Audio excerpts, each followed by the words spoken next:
Bueno, muy buenas tardes o buenas noches. Hoy aprendí cosas interesantes. Por ejemplo, de que era verdad que había un rey mago llamado Baltasar, la Biblia lo dice, y también que hay iguanas. Bueno, uno siempre aprende cosas nuevas y me voy con ese aprendizaje en el día de hoy. Bueno, es un gusto poder estar con ustedes en esta noche, reunión de familia me dijeron, y me dieron un tema, me propusieron el tema y me dieron el pasaje bíblico y me dijeron arreglátelas. El tema me pareció un tanto interesante y curioso a la vez, porque tenía que ver con las pruebas en la vida de la familia. Es decir, las pruebas cuando aparecen en la vida de la familia. Y ya entonces no pensamos tanto en la prueba en lo individual de cada uno de nosotros, sino cuando una prueba envuelve a una familia, cuando una prueba se instala en una familia, cuando un problema aparece, a veces sorpresivamente, en la familia, que puede ser en toda la familia o puede ser también a partir de alguien que atraviesa una situación particular, pero que afecta a toda la familia. Sabemos que es así. En la vida familiar, cuando a alguien le pasa algo, todos sentimos eso que a él le está pasando. Y en esta noche yo quería tomar este texto que me han indicado para hablar un poquito sobre este tema. Quise ponerle a este tema juntos en la tempestad, recordando un poco tal vez aquel momento cuando los discípulos estaban navegando en el mar, embravecidos en esa barca, y estaban juntos, y tienen que atravesar esa tempestad hasta experimentar la presencia de Jesús, que calma la tempestad y que cambia una realidad que les era adversa y hasta desesperanzadora en algún sentido, porque dice que ellos navegaban, ellos estaban remando y remaban con gran fatiga porque el viento les era contrario, es decir, cuando ya parece que no hay fuerzas, cuando ya parece que se agotan todos los recursos, cuando ya queremos bajar los brazos, ellos seguían remando e iban remando con un viento que les era contrario y que levantaba esa tempestad. Pero sabemos muy bien lo que pasó. El Señor aparece, los auxilia, entra en la barca y se calma la tempestad. Y a veces como familia experimentamos tempestades, atravesamos tempestades de distinta índole. Nosotros podemos pensar cuando una enfermedad llega a casa y afecta a alguno de los miembros, toda la familia entra en un estado especial de preocupación. Cuando hay un problema económico, hay una pérdida de trabajo, hay deudas que aparecen y afecta a toda la vida familiar. Cuando un adolescente dentro de la familia entra en crisis, afecta a la vida familiar. Cuando el matrimonio entra en crisis, ese problema afecta a toda la familia. Nadie puede aislarse, nadie puede abstraerse de tal manera de quedar fuera del problema, porque somos parte de una familia y pertenecemos a esa familia. Y cuando alguien se duele, los demás nos dolemos. Entonces, pensar en las pruebas en la familia es pensar también en la realidad de cada uno de nosotros, en la realidad de cada familia que componemos. Tenemos tal vez tantas historias para contar de cosas que nos han pasado en la vida familiar. Y dice Santiago capítulo 1, versículos 2 al 4, Santiago capítulo 1, versículos 2 al 4. Hermanos míos, considérense muy dichosos cuando tengan que enfrentarse con diversas pruebas, pues ya saben que la prueba de su fe produce perseverancia, y la perseverancia debe llevar a feliz término la obra para que sean perfectos e íntegros sin que les falte nada. Estoy leyendo en la Nueva Versión Internacional, entonces repito la lectura.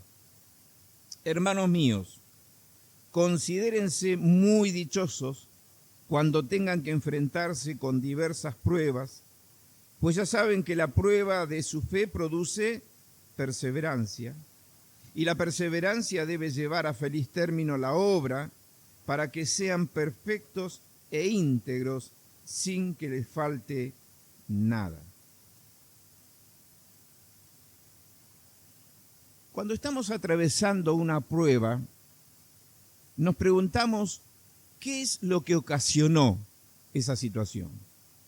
¿Cuál fue la causa de esa prueba?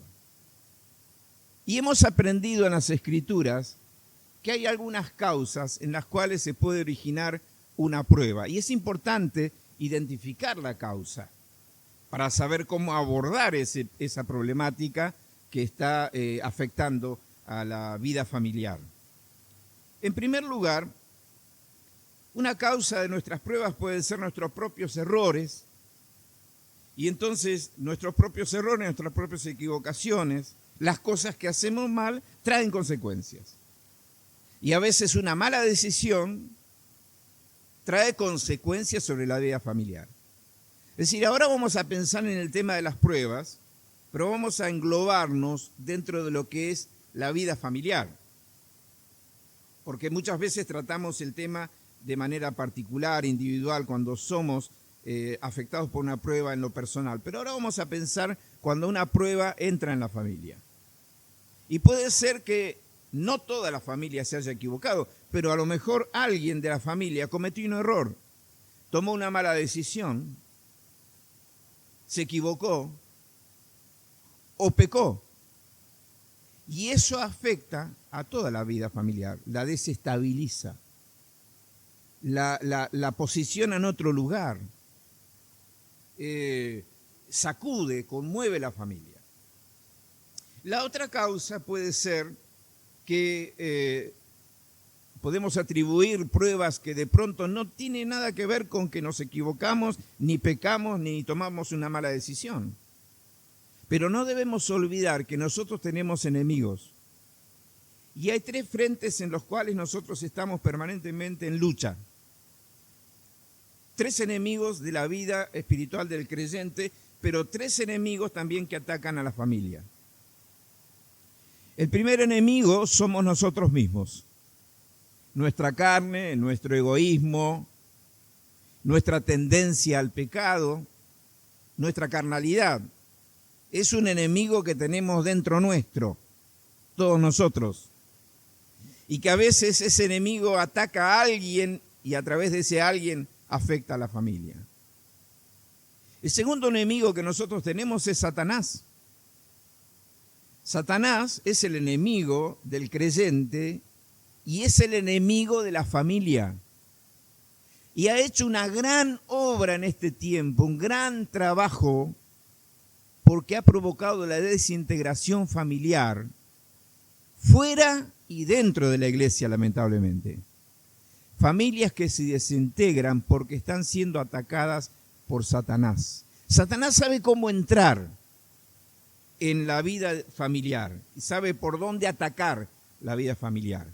La vida familiar muchas veces es comparada a un sistema, como si fuera el circuito eléctrico, y de pronto se produce un cortocircuito en un lugar, pero hay un disyuntor, hay una térmica que es la que realmente da señal de que eso está funcionando mal. Muchas veces en esas familias que son disfuncionales se pueden observar este tipo de situaciones.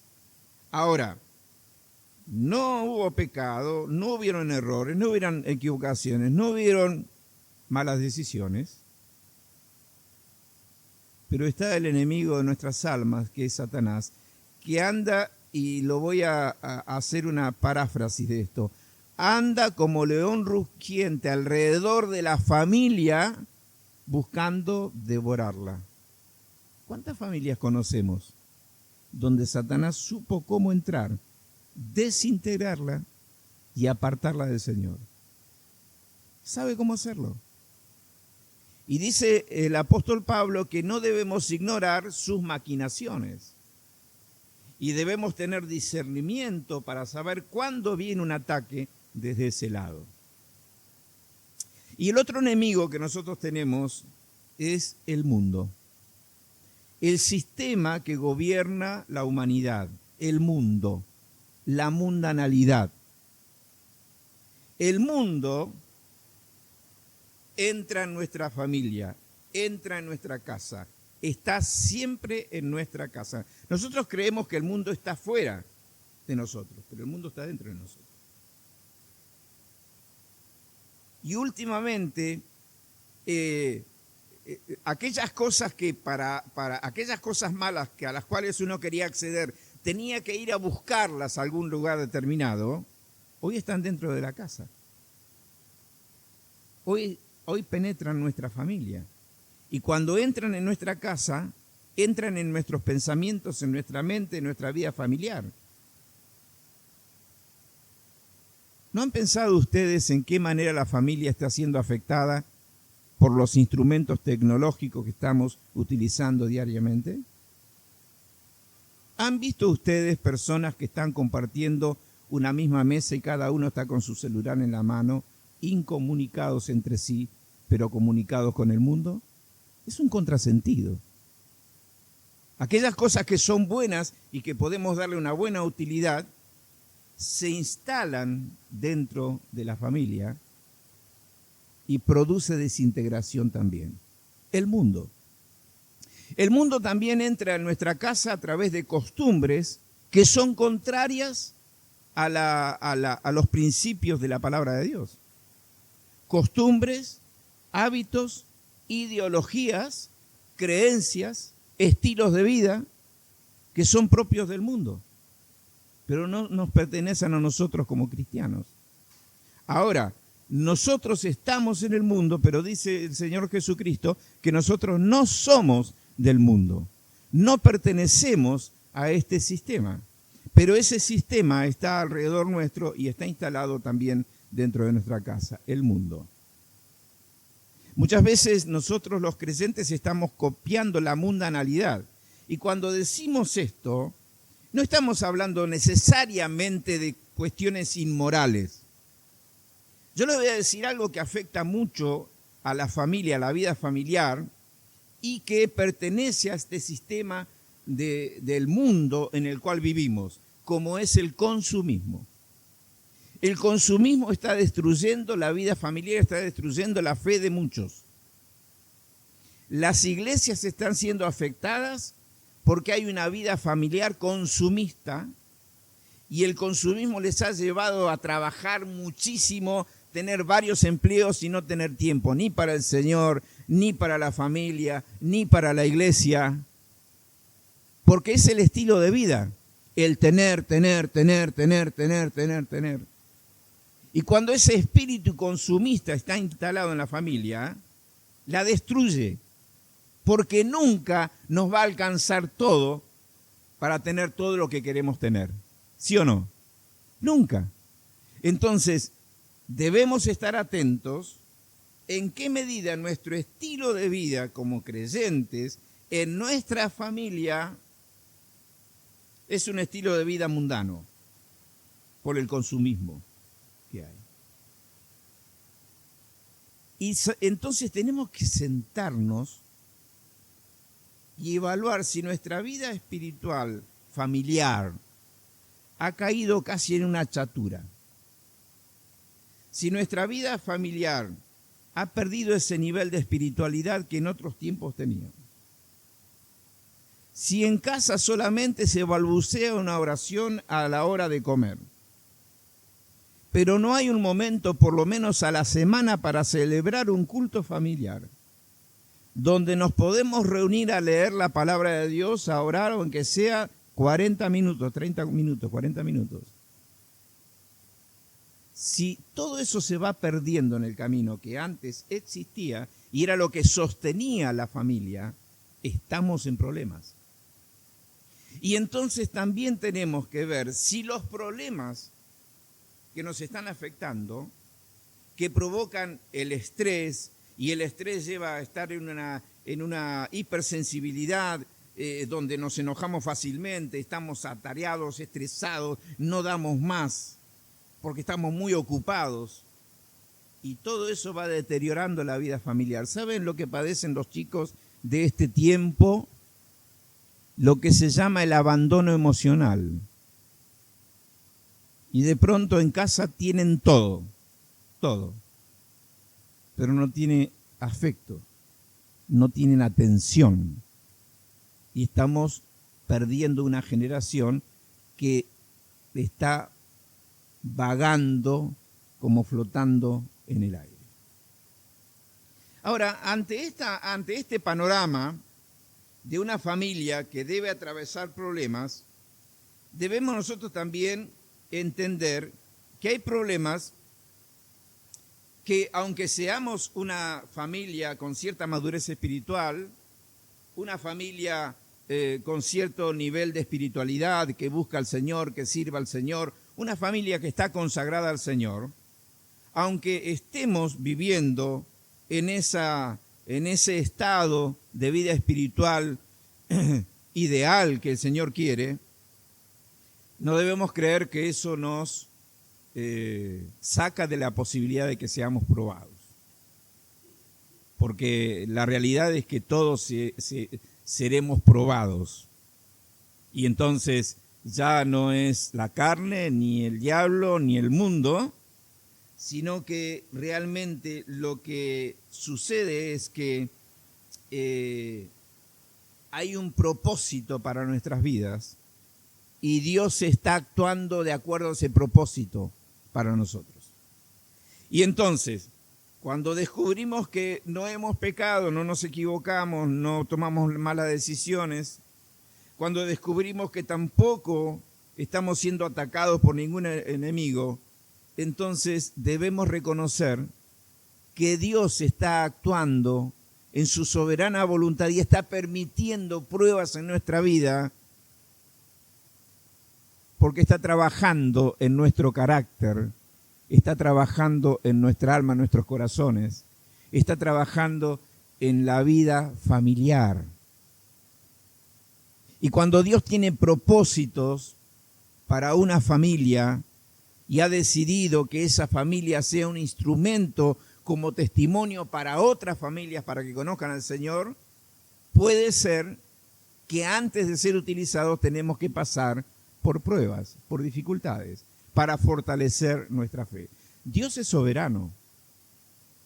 Ayer hablaba con mi esposa y ella me decía cosas y esto y aquello y me planteaba interrogantes y yo le dije, ¿viste que Dios nunca te da explicaciones?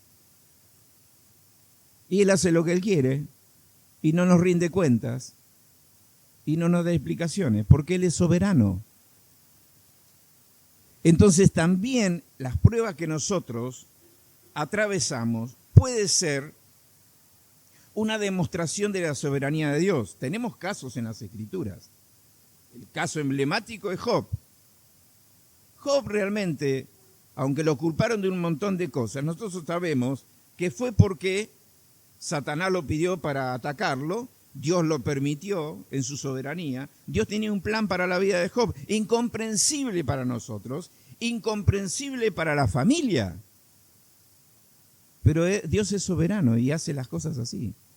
Y a veces tenemos entonces, cuando revisamos bien si hay una causa que ocasionó la prueba, tenemos que revisar bien. Y si llegamos al punto de que no hay nada realmente que haya provocado eso, tenemos que lograr estar en paz porque Dios en su soberanía ha permitido esto y aceptarlo en paz, con todo lo que eso significa.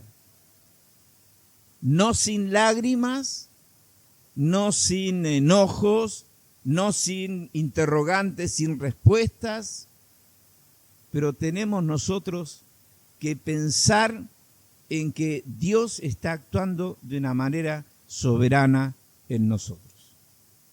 Y tenemos que aceptarlo y estar en paz. Y estar en paz con Él y estar en paz con el resto de la familia, porque muchas veces cuando alguien está probado y no acepta la voluntad de Dios, desestabiliza también emocionalmente al resto. ¿Por qué? Y porque puede caer en un estado depresivo y entonces trae preocupación a la familia. Porque puede caer en un estado de constante irritación y eso también afecta a la familia. Siempre la familia es afectada por lo que le pasa a uno o a dos. Pero no debemos olvidar que hay un accionar de Dios que corresponde a su soberanía y que tal vez no lo entendamos ahora y lo entenderemos después. Cosas que nos pasan en la vida, algunos más y a otros menos. Entonces Santiago lo que nos plantea acá es que de alguna manera cuando atravesamos pruebas se van a medir cosas en nosotros. ¿Qué mide Dios en tu vida y en la mía cuando atravesamos pruebas? ¿Qué está midiendo Dios en la vida de la familia cuando atravesamos pruebas? En primer lugar, Dios va a observar y va a medir la actitud que nosotros tenemos ante las pruebas. Santiago dice, cuando ustedes se encuentren en una prueba tienen que sentirse dichosos. ¿Cómo? Tienen que sentirse dichosos. Y uno dice, no, pero pará.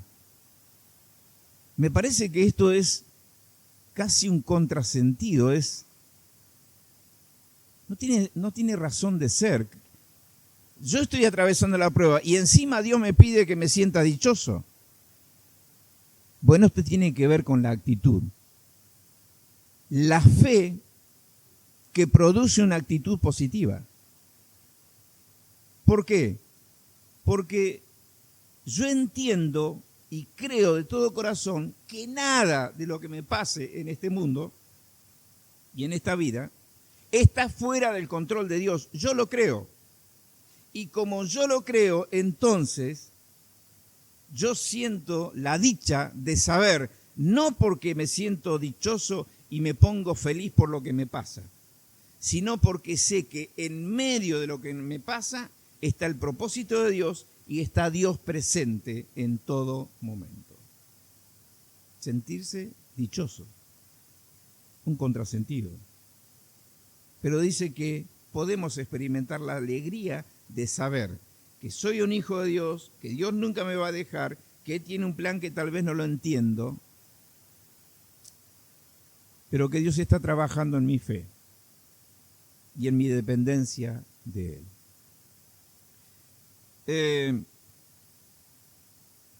En segundo lugar, además de las actitudes, Dios mide también el nivel de tolerancia que nosotros tengamos hacia las pruebas. ¿Vieron cuando empieza una seguidilla de problemas? Es decir, pero otra más. Mire, yo tengo muchos problemas de salud. De lo que me pidan tengo.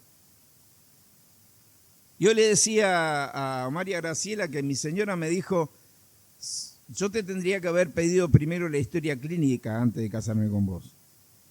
Qué cruel, ¿no? Yo tengo muchos problemas de salud, pero siempre de chiquito tuve problemas de salud. Internado no sé qué tantas veces y en tantos lugares. Menos en psiquiatría todavía no. Pero tengo... Y siempre surge algo nuevo. Y yo a veces digo, pero otra más. El otro día, la otra vez, un hermano, le comenté, me había surgido, no sé, otra cosa. Y dice, ¿ahora también eso? Como que el hermano está cansado de escuchar que tengo nuevos problemas de salud. No me aburro, ¿eh? Ahora, eso también están midiendo mi nivel de tolerancia. Y yo a veces le digo al Señor, Señor, una más, ¿no te estarás equivocando en el reparto? ¿No tendrías que mandar un poquito para otro lado? Y así va la vida. pero sabe que cuando yo miro hacia atrás, y cuando tenía 14 años me daban 3 horas de vida más o menos, y hoy voy a cumplir 70 años a fin de año, así como me ven, yo digo, pero ¿de qué me voy a quejar?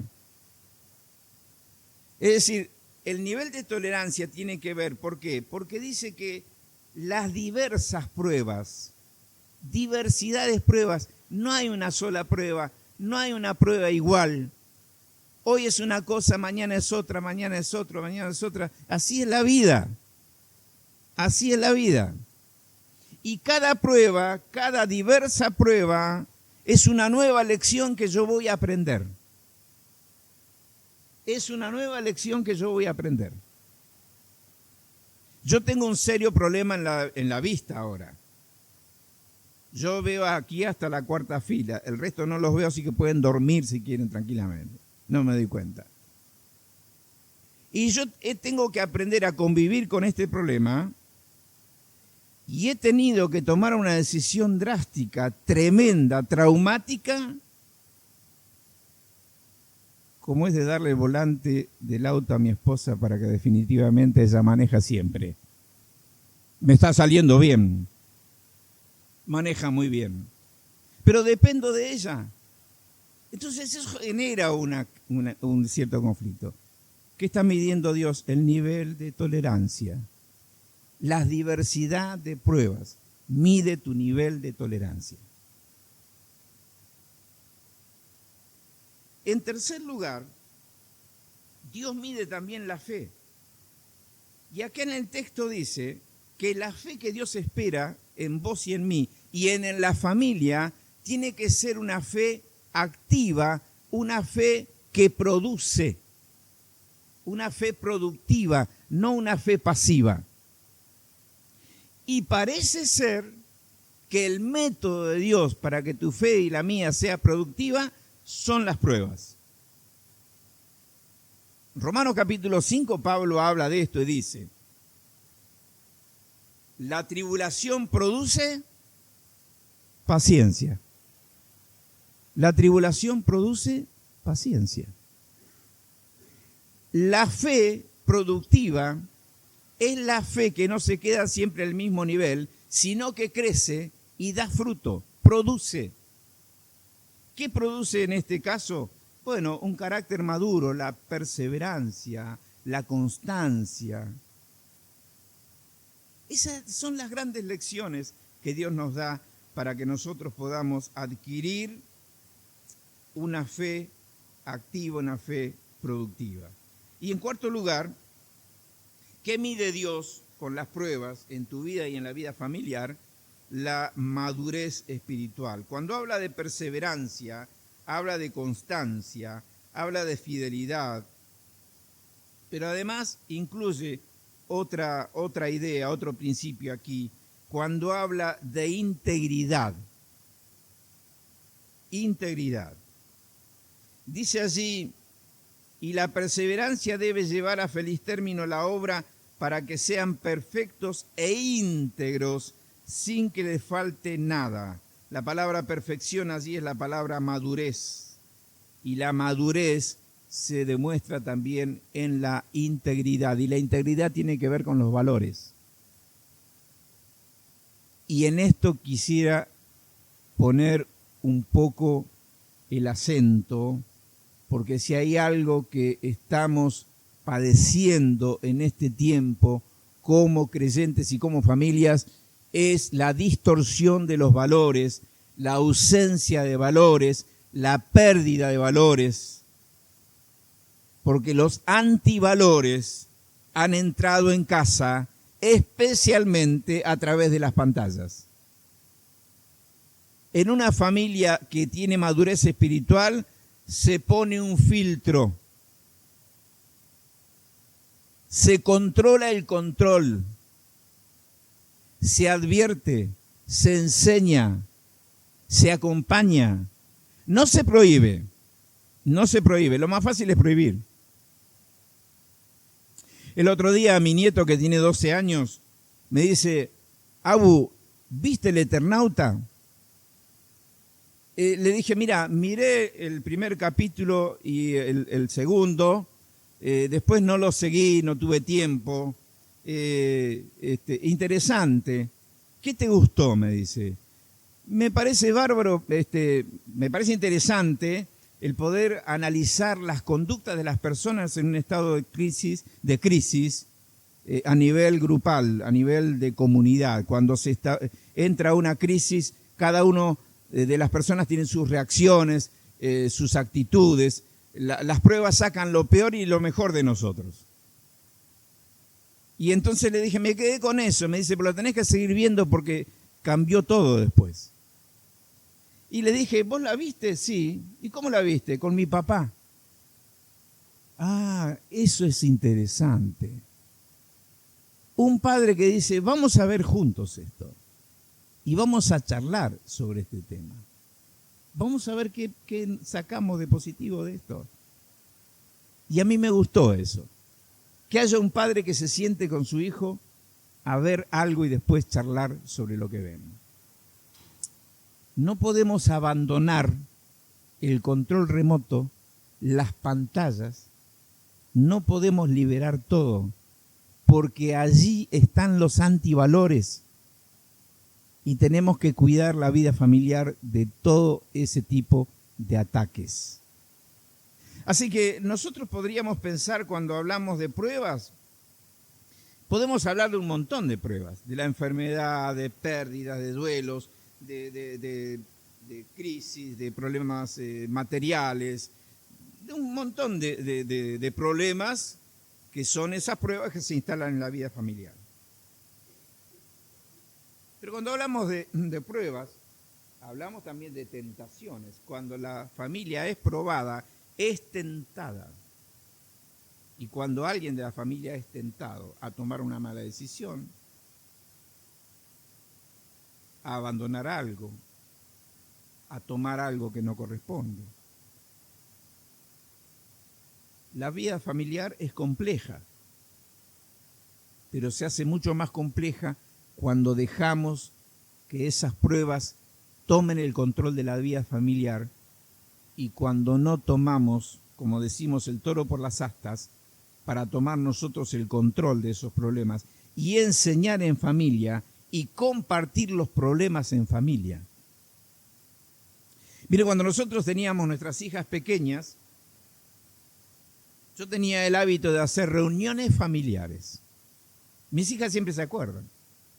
Tienen 6 años, 8 años. Y nos sentábamos una vez a la semana, generalmente el viernes, para evaluar la semana. Por lo más suyo. Pero ellas me bancaban. Y porque yo les daba participación y ellas podían hablar y podían evaluar. Y tenemos recuerdos hermosos de ese tiempo. Y ahora que ya son grandes se ríen de todas esas cosas, pero no se olvidan de todas las cosas y hablábamos en un plano de igualdad. Yo las trataba a ellas como si fueran adultas, a propósito, para que ellas se sientan importantes en decisiones que teníamos que tomar como familia. ¿Qué te parece? ¿Qué opinás sobre esto? ¿Qué podríamos hacer? Cuando llegó nuestra tercera hija, que apareció sorpresivamente en casa, un 29 de abril de 1992, y apareció porque alguien la dejó abandonada en la puerta de la casa cuando tenía 9 meses. Estaba por cumplir los 9 meses. Eso revolucionó la familia. Eso no nos cambió todos los planes. Eso nos generó toda una serie de interrogantes y de conflictos en nosotros mismos. ¿Cómo resolvíamos eso? Claro, lo primero que hicimos fue hacer la denuncia, después la llevaron a un hospital, la dejaron internada y nosotros dijimos, ¿y qué hacemos? Vamos a visitarla. Pero cuando apareció esto, nosotros nos sentamos con nuestras 2 hijas y le dijimos, bueno, esta es la situación de esa bebé. Nosotros queremos ir a visitarla y le vamos a ir llevando pañales y cosas que necesita. Después el Señor dirá, pero sentimos de hacer eso. Nuestras hijas fueron parte de eso, siempre. Y el día que aparecía la posibilidad de traerla a casa como una familia de tránsito, lo charlamos con nuestras hijas. Y dijimos, bueno, esta es la situación. ¿Qué les parece que tendríamos que hacer? Ellas tomaron la decisión con nosotros. Y Julieta, que es la mayor, ella es más sensible, más hermana mayor. Y Lucía más pragmática, más pragmática. Entonces, cada una dijo que estaba de acuerdo y Lucía dice, estoy de acuerdo, porque así yo voy a tener a alguien a quien mandar. Porque tenía a la hermana mayor encima y ahora ella podía mandar, iba a tener una hermanita para mandarla. Y eso que nos pasó a nosotros, nos pasó como familia. Y todos fuimos parte de eso. Pero fue un tema resolverlo, porque nosotros no te pensábamos, no estaban en nuestros planes eso, pero en los planes de Dios sí estaba. Y el día que cuando Giselle cumplió tres años, que por una situación X nos dimos cuenta que era el tiempo de decirle realmente que su mamá no era la que la había tenido en la panza, porque ella vio a una hermana que estaba embarazada en la iglesia y le maravillaba ver la panza y saber que había un bebé ahí. Y un día la sorprendió a Marcela, le dijo, mamá, ¿yo estuve como ese bebé en tu panza? ¿Qué hacemos? Entonces dijimos, vamos a decirle. Y hicimos una reunión familiar, hicimos un acto de recepción en la familia. Y oramos juntos. Esas cosas que hemos vivido en familia no se olvidan más. Porque los padres no tenemos que tomar distancia de los hijos como que no saben nada, no entienden nada. No, los hijos entienden todo. No es que nosotros estamos renunciando a nuestra autoridad, estamos involucrándolos en las decisiones que tenemos que tomar. ¿Qué te parece tal cosa? ¿Qué haríamos? Darle participación. Eso es la vida familiar. Es decir, bueno, hasta el día de hoy, mis hijas recordarán siempre ese trato que nosotros teníamos con ellas, de apelar un poco a su razonamiento, a su poder de decisión. Lo que siempre nos cuidamos con nuestras hijas fue el no contarle los problemas de la iglesia. Porque en la iglesia donde nosotros estábamos había problemas, acá no hay problema. Pero en donde yo estaba había un problema. Y a veces uno desde su lugar de responsabilidad que eso sufre ataques, sufre esto, aquello, y la gente a veces se confunde, pero siempre protegimos. Nunca se hablaba de problemáticas eclesiásticas en la mesa familiar y nunca en presencia de mis hijas. Y lo recuerdan también hasta el día de hoy. Ellas dicen, ustedes eran un bloque inaccesible. En algunas cosas sí, porque queríamos que se criaran hijas sanas, sin rollos de iglesia que enferman. Eso también es un problema. Así que, como verán, mis queridos hermanos, este tema da para mucho. Gracias, Omar, por proponerlo. Me hiciste trabajar bastante. Pero yo quiero quedarme tal vez con la pregunta inevitable cuando estamos en problemas y decimos, bueno, ¿dónde está Dios cuando estamos siendo probados? ¿Dónde está Dios cuando estamos siendo probados? Miren, hace un tiempo atrás hablé de este tema allí en las iglesias. Ver a Dios en mis pruebas. No enfocarme en la prueba, sino levantar la mirada y decir, Dios, ¿qué está haciendo ahora? ¿Dónde está Él? ¿Qué está haciendo en esto que me está pasando? Cambia la óptica y cambia la manera entonces, porque lo hacemos a Dios presente en nuestro problema permanentemente. ¿Dónde está Dios cuando sufro? ¿Dónde está Dios cuando tengo problemas? Es la gran pregunta de aquella persona que no conoce a Dios. Pero también muchas veces nosotros los creyentes, si descuidamos un poco nuestra fe, vamos a terminar preguntando eso. ¿Dónde está Dios? Y entonces siempre recuerdo este texto que se los quiero dejar para que nosotros podamos entender que así como hay una pregunta inevitable que dice ¿dónde está Dios cuando sufro, cuando tengo problemas? Hay una respuesta que es indubitable. Dios está en control de todo. Nada escapa al control de Dios. Lo creemos, lo creemos. Y dice 1 Corintios 10:13, ustedes no han sufrido ninguna tentación que no sea común al género humano, pero Dios es fiel. Y no permitirá que ustedes sean tentados más allá de lo que puedan aguantar. Más bien, cuando llegue la tentación, Él les dará también una salida a fin de que puedan resistir. ¿Cuántas verdades nos dice esta palabra? En lo que respecta a Dios, que Dios está en control de todo. Él no va a permitir nada que nosotros no podamos soportar. Si Dios permite problemas permanentemente en mi salud, es porque Él sabe que yo puedo soportarlo, en Él, por supuesto. Pero además de que Él está en control de eso y conoce nuestro nivel de resistencia, y no va a poner una carga más pesada de la que podemos soportar, Dios dice es fiel. Es fiel. Es fiel porque Él no nos abandona. Él no se desentiende de nuestro problema. Él va a estar siempre. A veces debemos llorar como familia por algo que nos está pasando.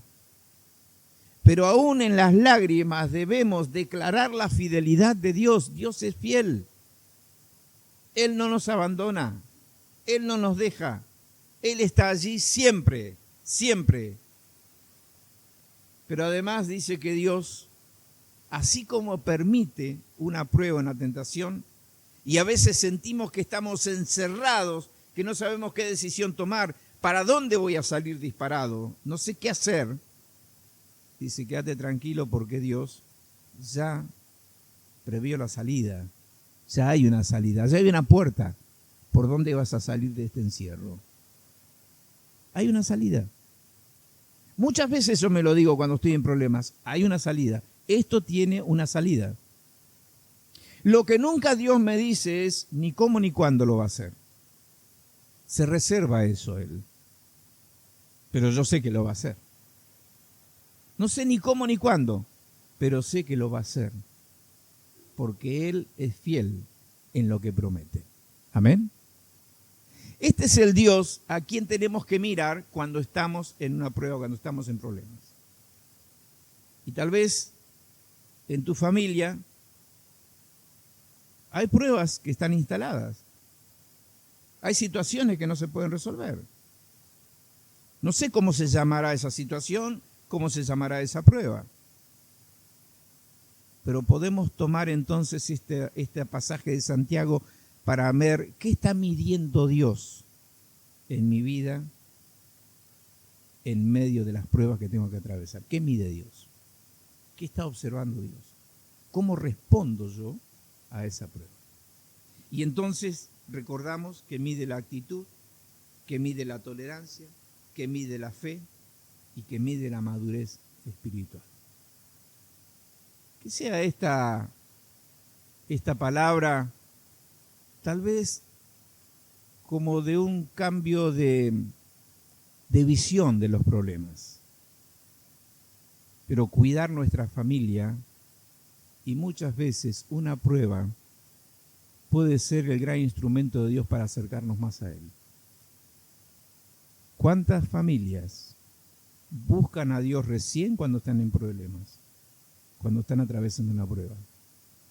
Y Dios es tan bueno que cuando ve que nosotros somos tan cabeza dura, tiene que permitir una prueba para que le busquemos más. Y si lo hacemos en familia, mucho mejor. Miren, hay dos cosas que son vitales en nuestra fe y que nunca deben estar ausentes en la vida familiar, como es la palabra de Dios y la oración en la vida familiar. Orar, orar, orar, orar. Yo celebro el haber establecido con Marcela un nivel de comunicación en la familia óptimo. Porque cuando ellas empezaron a atravesar la adolescencia, no habían secretos, no habían padres distantes, no habían padres que no las comprendieran, sino que podíamos ponerlo al lado de ellas para ayudarles a transitar esa etapa, pero sin perder la fe y sin dejar al Señor. Debemos ocuparnos de la familia, porque si las familias son fuertes, tendremos una iglesia fuerte en el Señor. Amén. Dios les bendiga.